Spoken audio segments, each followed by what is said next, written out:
बिहार की सियासत अब अपने सबसे दिलचस्प मोड़ पर पहुंच चुकी है।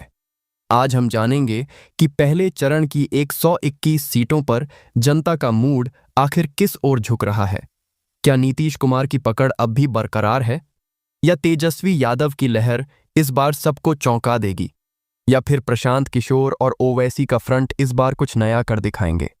चलिए जानते हैं पहले चरण का ताजा और नया ओपिनियन पोल, जिलावार समीकरण, जनता का मूड और वो फैक्टर जो बिहार की सरकार तय करेंगे। इस बार मुकाबला है एनडीए गठबंधन और इंडिया गठबंधन में है। तीसरे मोर्चे के रूप में मैदान में है जन सुराज और ओवैसी की पार्टी एआईएमआईएम, जो कुछ सीटों पर जातीय समीकरणों के दम पर असर डाल सकते हैं। इस बार नए युवा मतदाता भी एक बड़ा फैक्टर बन रहे हैं, जिन्हें ना सिर्फ रोजगार चाहिए बल्कि स्थिरता और भरोसा भी। अब चलिए जानते हैं पहले चरण के 18 जिलों की जनता की राय। बात करें सबसे पहले समस्तीपुर की, तो यहाँ कुल 10 विधानसभा की सीटें मौजूद हैं और जो ओपिनियन पोल आ रहा है इसमें एनडीए गठबंधन को 5 सीटें मिलती दिख रही हैं, जबकि इंडिया गठबंधन की बात करें तो इंडिया गठबंधन को 4 सीट मिलती दिख रही है। प्रशांत किशोर की पार्टी जन सुराज को भी एक सीट मिलती हुई दिख रही है और ओवैसी की पार्टी एआईएमआईएम के खाते में कोई सीट नहीं। तो आप देख सकते हैं समस्तीपुर के 10 विधानसभा सीटों में से एनडीए गठबंधन बढ़त बनाती हुई नजर आ रही है।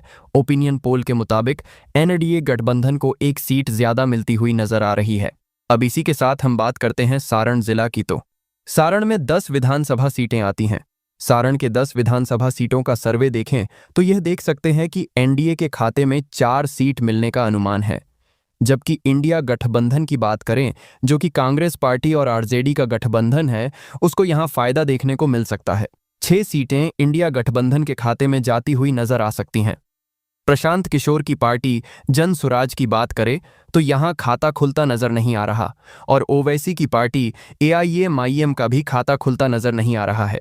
अब तक हमने 20 विधानसभा की ओपिनियन पोल देखा, जिसमें से एनडीए गठबंधन को 9 सीट मिलने का अनुमान है और इंडिया गठबंधन को 10 विधानसभा की सीट मिलने का अनुमान है। जन सुराज पार्टी को 1 सीट मिलने का अनुमान है। अब बात करते हैं इसी के साथ हम मधेपुरा जिला की। तो मधेपुरा में 4 विधानसभा सीटें आती हैं। मधेपुरा की सभी 4 विधानसभा सीटों पर जो सर्वे किया गया है, आप देख सकते हैं जो जनता के बीच से जो आंकड़े सामने निकल करके आ रहे हैं, उसमें एनडीए गठबंधन को 1 सीटें मिलती नजर आ सकती हैं, जबकि इंडिया गठबंधन की बात करें तो यहां 3 सीटें मिलती नजर आ सकती हैं। जन सुराज की बात करें तो यह खाता खुलने की संभावना नहीं है और ओवैसी की पार्टी एआईएमआईएम का भी खाता खुलता नहीं दिख रहा है। तो इस प्रकार मधेपुरा की सभी 4 विधानसभा सीटों का सर्वे देखा, जिसमें आप देख सकते हैं कि इंडिया गठबंधन को काफी अच्छा खासा यहां फायदा देखने को मिल सकता है, यानी कि 3 सीटें इंडिया गठबंधन के खाते में जाती नजर आ सकती हैं। अब बात करते हैं हम इसी के साथ वैशाली जिला की। तो वैशाली में 8 विधानसभा सीटें आती हैं।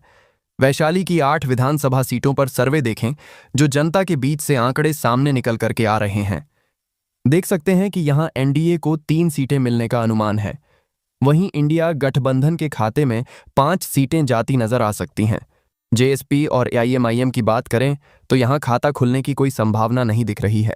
तो वैशाली की 8 विधानसभा सीटों पर हमने सर्वे देखा, जिसमें देख सकते हैं कि इंडिया गठबंधन बढ़त बनाती हुई नजर आ रही है। अब बात करते हैं इसी के साथ हम सहरसा जिला की। तो आप देख सकते हैं कि सहरसा में कुल 4 विधानसभा सीट आती है, जिसमें एनडीए गठबंधन और इंडिया गठबंधन के बीच टक्कर का मुकाबला देखने को मिल सकता है। ओपिनियन पोल के मुताबिक एनडीए गठबंधन और इंडिया गठबंधन दोनों गठबंधन को 2-2 सीट मिलती नजर आ रही है सहरसा जिला में। वहीं जन सुराज और ओवैसी की पार्टी एआईएमआईएम का खाता खुलने की संभावना नहीं है, तो सहरसा जिला में आंकड़ा बराबरी का नजर आ रहा है। अब बात करते हैं इसी के साथ हम मुजफ्फरपुर जिले की। तो मुजफ्फरपुर में कुल 11 विधानसभा सीटें आती हैं। मुजफ्फरपुर की 11 विधानसभा की सीटों का सर्वे देखें तो यहां देख सकते हैं कि एनडीए गठबंधन को यहां 4 सीटें मिलती नजर आ सकती हैं। वहीं इंडिया गठबंधन की बात करें तो 6 सीटें मिलने का अनुमान है और अन्य दलों की बात करें, जनसुराज को 1 सीट मिलती हुई नजर आ रही है और एआईएमआईएम की बात करें तो यहां खाता खुलने की कोई संभावना नहीं दिख रही है। तो मुजफ्फरपुर की 10 विधानसभा सीटों पर भी आप देख सकते हैं कि इंडिया गठबंधन मजबूत स्थिति में दिख रहा है। यानी कि एनडीए के मुकाबले 2 सीटें ज्यादा इंडिया गठबंधन को यहां मिलती नजर आ सकती हैं। अब बात करते हैं इसी के साथ हम गोपालगंज जिला की। तो गोपालगंज में 6 विधानसभा सीटें आती हैं। गोपालगंज की 6 विधानसभा सीटों का सर्वे देखें तो यहां देख सकते हैं कि जनता के बीच से जो आंकड़े सामने निकल करके आ रहे हैं कि उसमें एनडीए को 3 सीटें मिलने का अनुमान है। इंडिया गठबंधन की बात करें तो 3 सीटें मिलने को संभावना है। अन्य दलों की बात करें दोस्तों, 0 सीट देखने को मिल सकती हैं। तो गोपालगंज की 6 विधानसभा सीटों पर एनडीए व इंडिया गठबंधन के बीच मुकाबला टक्कर का देखने को मिल सकता है, क्योंकि आप देख सकते हैं कि गोपालगंज की 6 विधानसभा सीटों पर मुकाबला बहुत ही करीबी होने वाला है। दोनों ही गठबंधन के खाते में 3-3 सीट जाने का अनुमान है। अब बात करते हैं इसी के साथ हम लखीसराय जिला की। तो लखीसराय में कुल 2 विधानसभा सीटें आती हैं। लखीसराय की 2 विधानसभा सीटों का सर्वे देखें तो यहां देख सकते हैं कि यहां एनडीए को 1 सीट मिलने की संभावना है, जबकि इंडिया गठबंधन के खाते में भी 1 सीट मिलने की संभावना है। जनसुराज पार्टी की खाता खुलता नहीं दिख रहा है, जबकि ओवैसी की पार्टी एआईएमआईएम का भी खाता खुलता नहीं दिख रहा है। लखीसराय जिला में टक्कर का मुकाबला देखने को मिलने वाला है। अब तक हमने 55 विधानसभा की सीटों का ओपिनियन पोल देखा, जिसमें से एनडीए गठबंधन को 23 सीट जबकि इंडिया गठबंधन को 30 सीट मिलती नजर आ रहा है। वहीं जनसुराज पार्टी के खाते में 2 सीट जाती दिख रही है। अब बात करते हैं इसी के साथ हम अगले जिला खगड़िया की। तो खगड़िया में 4 विधानसभा सीटें आती हैं। खगड़िया की 4 विधानसभा सीटों का सर्वे देखें तो यहां एनडीए को 1 सीटें मिलती नजर आ सकती हैं, जबकि इंडिया गठबंधन की बात करें तो 2 सीटें मिलने की संभावना है। जबकि जेएसपी और एआईएमआईएम की बात करें तो यहां देख सकते हैं कि जेएसपी का तो यहां खाता खुलने की कोई संभावना नहीं दिख रही है, जबकि एआईएमआईएम की बात करें जो ओवैसी की पार्टी है उसको यहां 1 सीट देखने को मिल सकती है। तो खगड़िया की 4 विधानसभा सीटों का इस प्रकार हमने सर्वे देखा, जिसमें एनडीए के मुकाबले इंडिया गठबंधन को काफी बढ़त देखने को मिल सकती है। अब बात करते हैं इसी के साथ हम शेखपुरा जिले की। तो शेखपुरा में 2 विधानसभा सीटें आती हैं।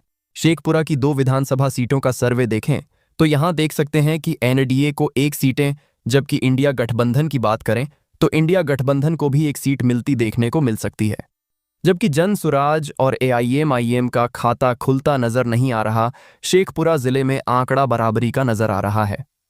अब बात करते हैं इसी के साथ हम नालंदा जिला की। तो नालंदा में 7 विधानसभा की सीटें आती हैं। नालंदा की सभी 7 विधानसभा सीटों का सर्वे देखें जो जनता के बीच से आंकड़े सामने निकल करके आ रहे हैं, तो देख सकते हैं कि नालंदा की 7 विधानसभा सीटों में से एनडीए को 3 सीटें मिलने का अनुमान दिख रहा है, जबकि इंडिया गठबंधन की बात करें तो 4 सीटें मिलने का अनुमान है। जेएसपी और एआईएमआईएम के खाते में कोई भी सीट जाने की संभावना नहीं है। आप देख सकते हैं कि इंडिया गठबंधन को यहां फायदा देखने को मिल सकता है, जबकि एनडीए यहां 1 सीट पर पछड़ता नजर आ सकता है। अब बात करते हैं इसी के साथ हम मुंगेर जिला की। तो मुंगेर में 3 विधानसभा सीटें आती हैं। मुंगेर की 3 विधानसभा सीटों का सर्वे देखें तो यहां देख सकते हैं कि एनडीए को यहां 1 सीटें मिलने का अनुमान है, जबकि बिहार विधानसभा चुनाव 2025 में अब की बार किस पार्टी की बनेगी सरकार और कौन बनेगा अगला मुख्यमंत्री? दोस्तों, स्वागत है आपका हमारे चैनल पर। बिहार विधानसभा चुनाव अब बहुत करीब है और सभी पार्टियों के दिग्गज नेता अपनी अपनी तैयारी में जुट चुके हैं। को फायदा देखने को मिल सकता है। अब बात करते हैं इसी के साथ हम पटना जिला की। तो पटना में 14 विधानसभा सीटें आती हैं। पटना की 14 विधानसभा सीटों का सर्वे देखें तो यहां देख सकते हैं कि एनडीए को यहां 8 सीटें मिलने का अनुमान है, जबकि इंडिया गठबंधन की बात करें तो 6 सीटें मिलती नजर आ सकती हैं। जनसुराज की पार्टी के खाते में कोई सीट नहीं, जबकि ओवैसी की पार्टी एआईएमआईएम के खाते में भी कोई सीट नहीं। तो इस प्रकार पटना की सभी 8 विधानसभा सीटों का सर्वे देखा, जिसमें आप देख सकते हैं कि एनडीए गठबंधन को काफी अच्छा खासा यहां फायदा देखने को मिल सकता है, यानी कि 8 सीटें एनडीए गठबंधन के खाते में जाती नजर आ सकती हैं। अब बात करते हैं इसी के साथ हम बक्सर जिले की। तो बक्सर में 4 विधानसभा सीटें आती हैं। बक्सर की 4 विधानसभा सीटों का सर्वे देखें तो यहां देख सकते हैं कि एनडीए व इंडिया गठबंधन के बीच मुकाबला यहां भी टक्कर का देखने को मिल सकता है। अन्य दलों की बात करें तो यहां खाता खुलने की कोई संभावना नहीं दिख रही है। तो बक्सर की 4 विधानसभा सीटों पर आंकड़े देखें तो एनडीए और इंडिया गठबंधन को 2-2 सीट मिलती हुई नजर आ रही है। अब बात करते हैं इसी के साथ हम भोजपुर जिले की। तो भोजपुर में कुल 7 विधानसभा सीटें आती हैं। भोजपुर की 7 विधानसभा सीटों पर सर्वे देखें तो यहां देख सकते हैं कि भेजिए की 7 विधानसभा सीटों पर एनडीए व इंडिया गठबंधन के बीच मुकाबला टक्कर का देखने को मिल सकता है। दोनों ही गठबंधन के खाते में 3-3 सीट जाने का अनुमान है, जबकि अन्य दल जन स्वराज की बात करें तो यहां 1 सीट मिलने की संभावना है और एआईएमआईएम की बात करें तो यहां खाता खुलने की कोई संभावना नहीं दिख रही है। तो भोजपुर में देख सकते हैं कि मुकाबला एनडीए इंडिया गठबंधन के बीच मुख्य तौर पर देखने को मिल सकता है, यानी कि कह सकते हैं कि बहुत ही करीबी मुकाबला यहां देखने को मिल सकता है। दोनों गठबंधन के खाते में 3-3 सीट जाने का अनुमान है। अब बात करते हैं इसी के साथ हम बेगूसराय जिले की। तो बेगूसराय में 7 विधानसभा सीटें आती हैं। बेगूसराय की 7 विधानसभा सीटों का सर्वे देखें तो यहां देख सकते हैं कि एनडीए को यहां 4 सीटें मिलने का अनुमान दिख रहा है, जबकि इंडिया गठबंधन के खाते में 3 सीटें। जेएसपी की बात करें तो यहां खाता खुलने की कोई संभावना नहीं दिख रही है, जबकि ओवैसी की पार्टी की बात करें तो यहां खाता खुलने की संभावना नहीं दिख रही। तो आप देख सकते हैं कि बेगूसराय की 7 विधानसभा सीटों पर जनता के बीच से जो आंकड़े सामने निकल करके आ रहे हैं वो आपके सामने आ चुके हैं, तो जिसमें एनडीए गठबंधन को इंडिया गठबंधन के मुकाबले 1 सीट पर बढ़त बनाए दिख रहा है। अब बात करते हैं इसी के साथ हम दरभंगा जिला की। तो दरभंगा में 10 विधानसभा सीटें आती हैं। दरभंगा की 10 विधानसभा सीटों का सर्वे देखें तो यहां देख सकते हैं कि दरभंगा की 10 सीटों में से एनडीए को 4 सीटें, इंडिया की बात करें तो 5 सीटें मिलने की संभावना है। जेएसपी की बात करें तो यहां 1 सीट देखने को मिल सकती है। वहीं ओवैसी की पार्टी एआईएमआईएम का यहां खाता खुलने की कोई संभावना नहीं दिख रही है। तो दरभंगा की 10 विधानसभा सीटों में इंडिया गठबंधन मजबूत दिख रहा है, यानी कि एनडीए के मुकाबले 1 सीटों पर आगे दिख रहा है। अब बात करें सिवान जिला की। तो यहां कुल 8 विधानसभा की सीटें मौजूद हैं, जिनमें से एनडीए गठबंधन को 3 सीट मिलने का अनुमान है, जबकि इंडिया गठबंधन को 5 सीट मिलने का अनुमान है। प्रशांत किशोर की पार्टी, जन स्वराज पार्टी और ओवैसी की पार्टी एआईएमआईएम के खाते में कोई सीट नहीं। सिवान जिला के इंडिया गठबंधन बढ़त बनाती नजर आ रही है। इंडिया गठबंधन को 5 सीट मिलने का अनुमान है सिवान जिला में, जबकि एनडीए गठबंधन को 3 सीट मिलने का अनुमान है। यानी साफ है कि पहले चरण में इंडिया गठबंधन एनडीए से थोड़ा सा आगे दिख रहा है। इससे साफ संकेत मिल रहे हैं कि बिहार की राजनीति में इस बार मुकाबला बेहद दिलचस्प होने वाला है। दोस्तों, बिहार की राजनीति सिर्फ सीटों की गिनती नहीं है, ये जनता के भरोसे, उम्मीदों और संघर्ष की कहानी है। हर 5 साल में बिहार फिर से तय करता है कि वो अपने भविष्य की कमान किसके हाथों में देना चाहता है। आज आपने देखा किस तरह पहले चरण की 121 सीटों से लेकर पूरा चुनावी समीकरण किस ओर झुकता दिख रहा है, लेकिन असली फैसला अब जनता के हाथ में है, क्योंकि बदलाव की शुरुआत वोट से होती है। ये था पहले चरण का ताज़ा सर्वे। दूसरे चरण का ताज़ा ओपिनियन पोल हम जल्द लेकर आएंगे, जिससे पता चलेगा कि किस ओर झुक रहा है जनता का मूड। अब आप हमें बताइए, क्या आप इन आंकड़ों से सहमत हैं? और आपकी राय में इस बार किस गठबंधन की सरकार बननी चाहिए? अपनी राय कमेंट में ज़रूर बताएं। और अगर आपको ये रिपोर्ट पसंद आई हो तो वीडियो को लाइक करें, शेयर करें और चैनल को सब्सक्राइब करना ना भूलें।